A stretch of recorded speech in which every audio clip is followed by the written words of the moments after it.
Hi, John. How you doing? Hey, Andy, I'm good. How are you? Oh, all right, considering everything. We know it's a really tricky time right now, isn't it? I think it is for most of the populations in the world. Yeah. So we wanted to share some really, really great news and some not so great news with you all straight away. Shall I start with the bad news, John? Start with the bad news. Bad news is that due to the fact that we can't get our actors safely into a studio together, we are going to delay Season 4 of Wooden Overcoats, and we don't want to put out a version of Wooden Overcoats that isn't as good as it could be. However, the good news is that right now there is a brand new episode of Wooden Overcoats for you, and you're listening to it.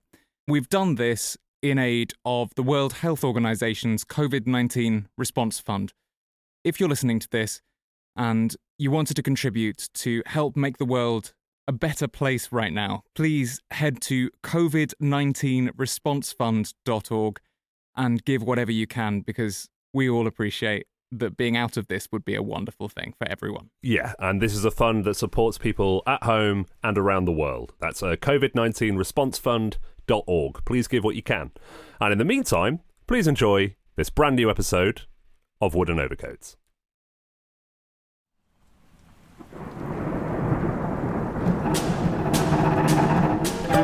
Wooden Overcoats by David K. Barnes. The Trouble with Rudyard.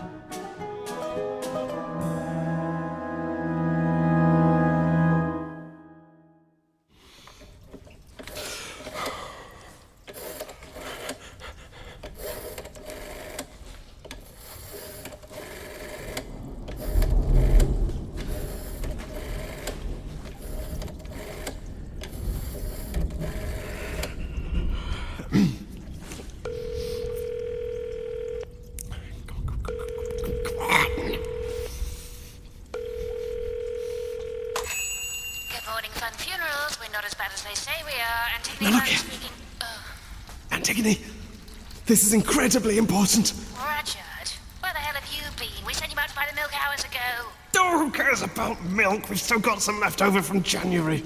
Yes, I hacked a lump out of it for my coffee this morning, but we ought to have milk that can move, Rudyard. I'm not having that argument again with you, Antigone. Now, listen very carefully. I need you to get Georgie for me. Would you do that? Georgie isn't here. She's with the council. Well, then you'll have to ring the mayor's office, won't you? Off you go. Quickly. Get her to call me right away. Wait a moment. How can I get her to call you when I don't even know where you are? Improvise. No! Tell me where you're calling from. I can't tell you that. Why not? It's a secret. I can't get Georgie to ring you then, can I? Damn! All right. But you mustn't repeat this to anyone. Even Georgie? Yes, of course, Georgie. But nobody else. What about Madeline? Well, yes. If you have to. What about Bill?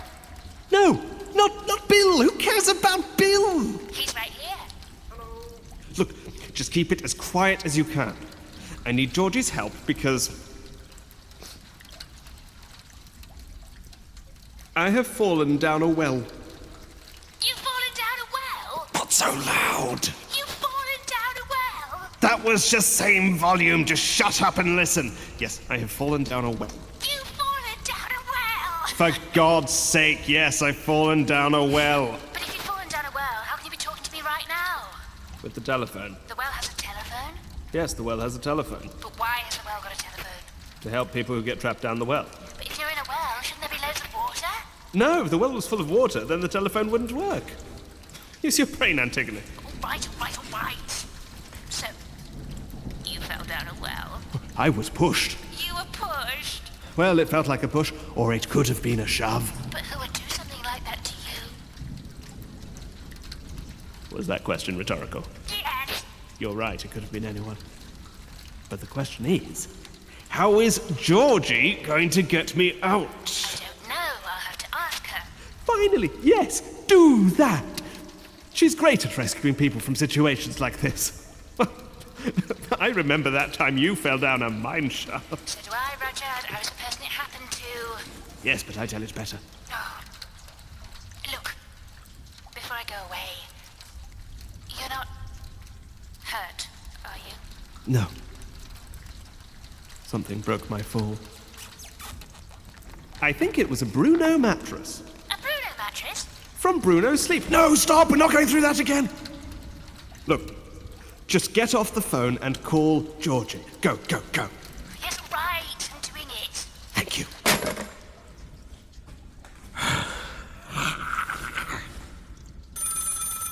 That was quick. Now look here, Georgie. Rats, wrong number. Antigone? Yes. I was calling the cinema.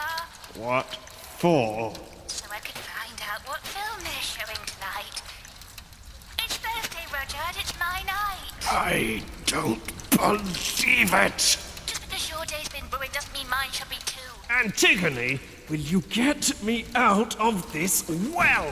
Why do you have somewhere best to be?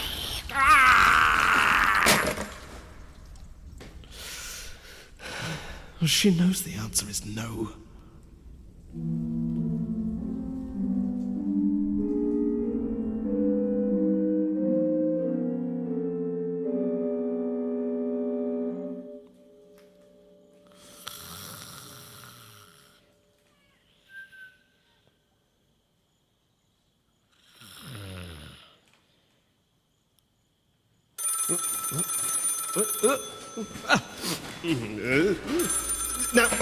Now look here. Yes, Georgie, hello. Hey, Rudyard. Georgie, at last, where are you? What's happening? In fact, what time is it? I've been down here 6 hours. Yeah. But didn't Antigone call you?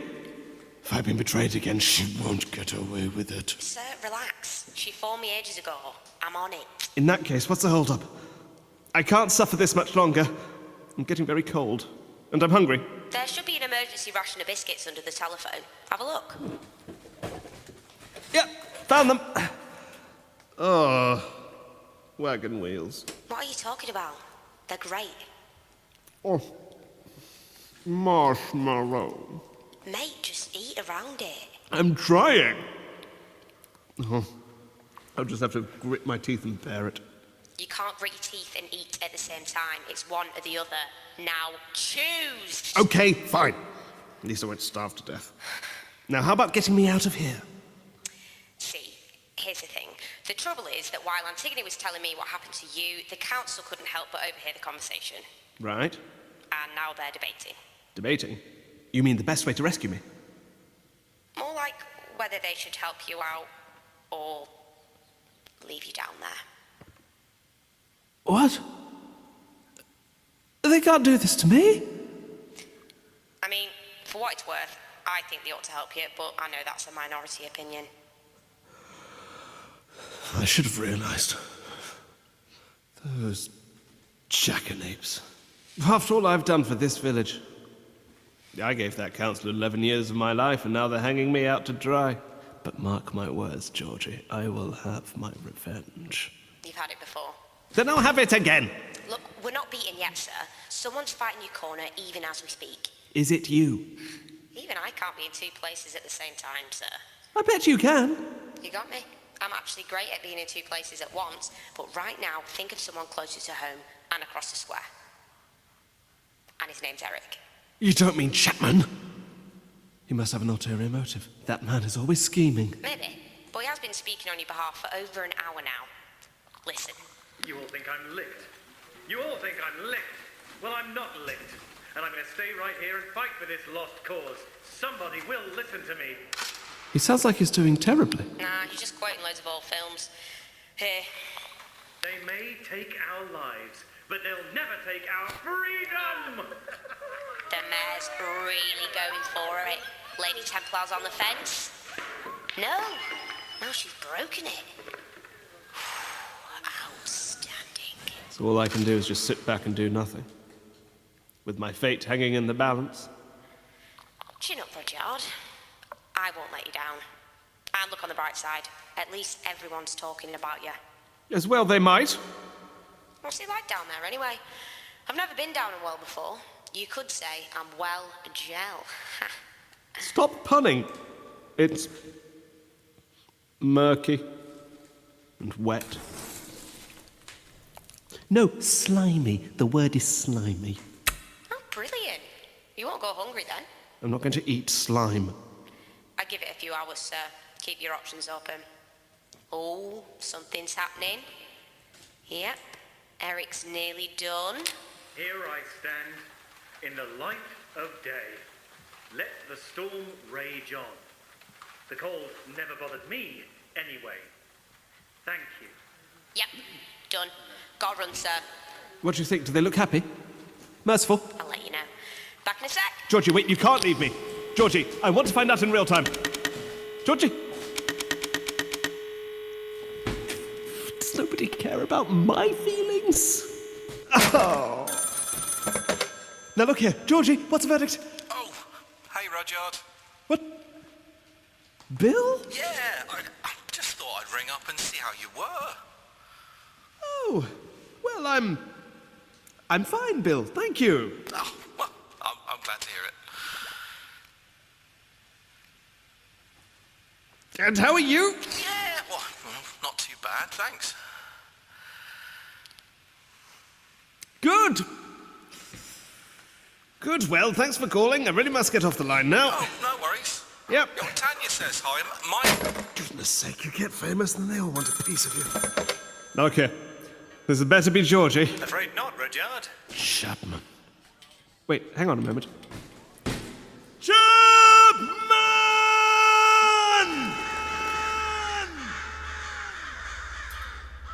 Yes, that was satisfying. Now, what have you got to say for yourself, Chapman? Is the council going to help me or not? I have to admit it was a difficult sell, but I reckon I've won 'em round on this one. The Reverend was giving encouraging signs, and I think a good old-fashioned bribe could swing it. Great. So how long until they rescue me? Half an hour? Less? Yeah, no, that's the bad news. What bad news? The council want to sleep on it, so they're deferring their decision till tomorrow. But I'm going to be stuck down here all night. Yes, I know. It's not ideal, is it? You're telling me! Well, I submitted a proposal to speed things up, but the mayor doesn't always read everything he's given. He's usually kept very busy. No, he isn't. No, he isn't, but he is hosting a blackjack tournament this evening. You're invited if that's any consolation. Oh, well, if I can climb out with my bare hands, I'm sure I'd love to come. Great! I'll let him know. Oh, there is some good news, though. Yes? What is it? What? You've gone down in piffling history as only the second person to get trapped down that well. You can stick that in your archive. Is that a threat? No, I mean you can actually put this in a new archive project for the council. The first was the 12th Duke of Little Piffling over 300 years ago. And did they get him out? Oh no, he died down there. I see, yes. In fact, your ancestors probably buried him. That's a win. Yes, I think I've just found the Duke's headstone. He died as he lived. Terrified. In the name of Chapman, what am I supposed to do? I've eaten my emergency wagon wheels, and I could starve at any moment. Don't worry, Rudyard. We're going to lower you down some essential supplies. Food, drink, blankets. Lower them down? You mean by a rope or something? Yes, that's right. So why don't I just climb out of here with the rope? Oh, I wouldn't. Well, look at it this way. If the council decides to leave you in the well, you'll only have to climb back down again tomorrow. So I'd save yourself the bother and wait till tomorrow, just in case. But I... Oh, fine. That's the spirit, Rudyard. I've got my own chefs to rustle you up the best dinner you've ever tasted, and a bottle of the greatest non-alcoholic claret. I want a pudding. Apple crumble. Acceptable. You leave it with me, Rudyard. You'll be A-OK. Why are you helping me, Chapman? What's in it for you? Oh, I think you'd do the same for me if I were in your position.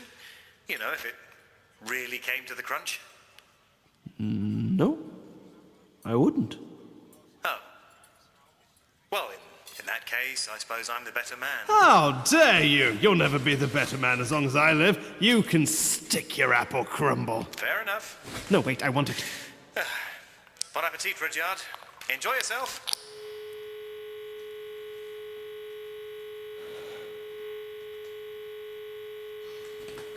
So, it seems I'm stuck down here by myself for even longer than I thought.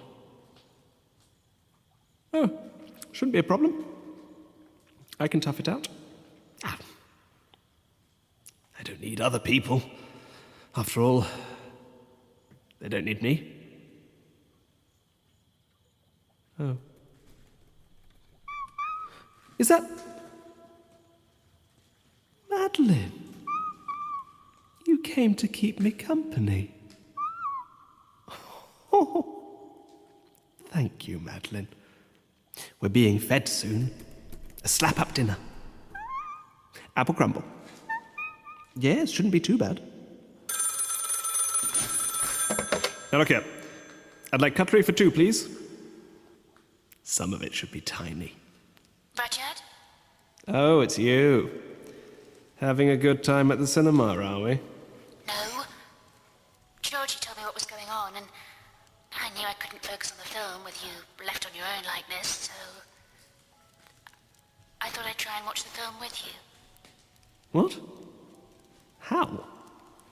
I'll read you the subtitles. I'm on the phone in the foyer, and Herbert's holding the doors open, so I can just about see the screen from here. It's Je cheval pour parler à le monde. It's said to be very compelling. Does anyone get trapped down a well? That's the risk we'll have to take. I suppose now's as good a time as any for a little culture. Oh. Can you hear, Madeline? All right, Antigone. Roll the film. And thank you. Don't mention it, Rudyard. If only I had some popcorn. Oh, Madeline, you star.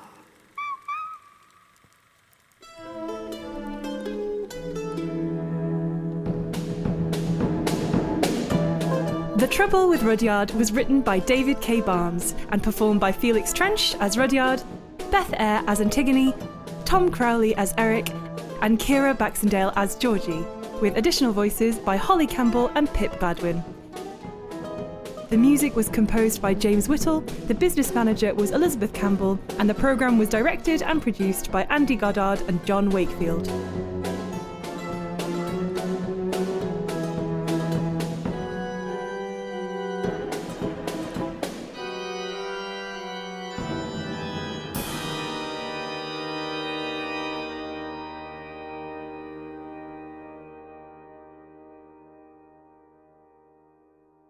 Thanks so much for listening to that episode of Overcoats. We're really glad we could get you something in the time of lockdown.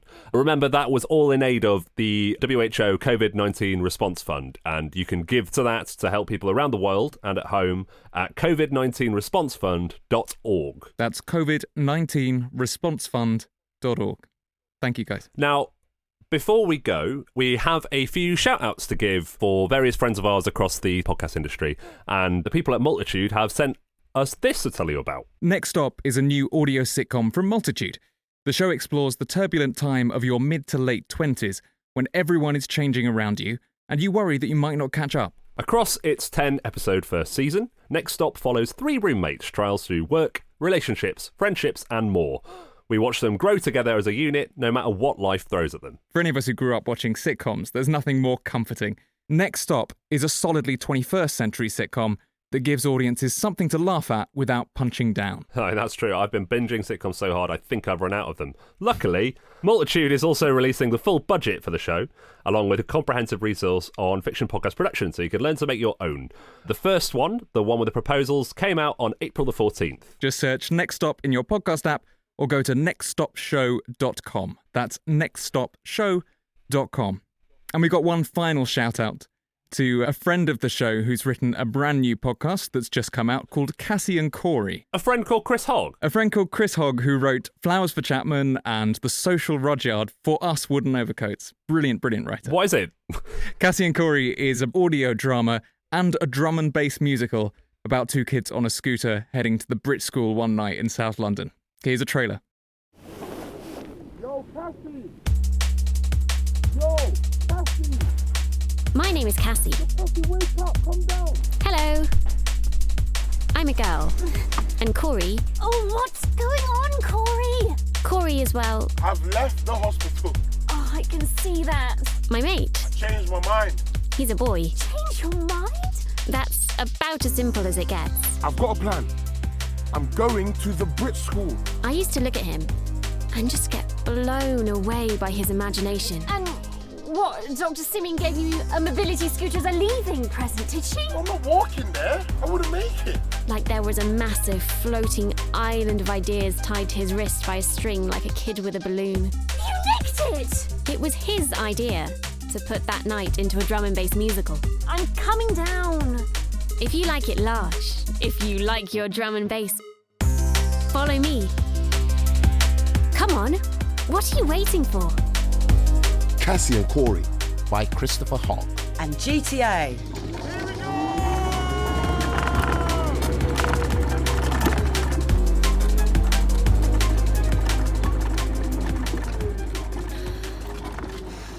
You forgot to tell him about me.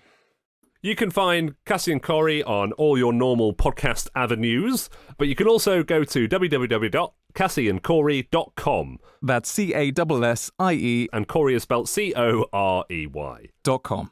Thank you everyone for listening. We hope you've enjoyed the episode and sending all our love to all of you in lockdown. And hopefully there'll be some more Overcoats for you soon. Best of luck, stay indoors, and wash your hands.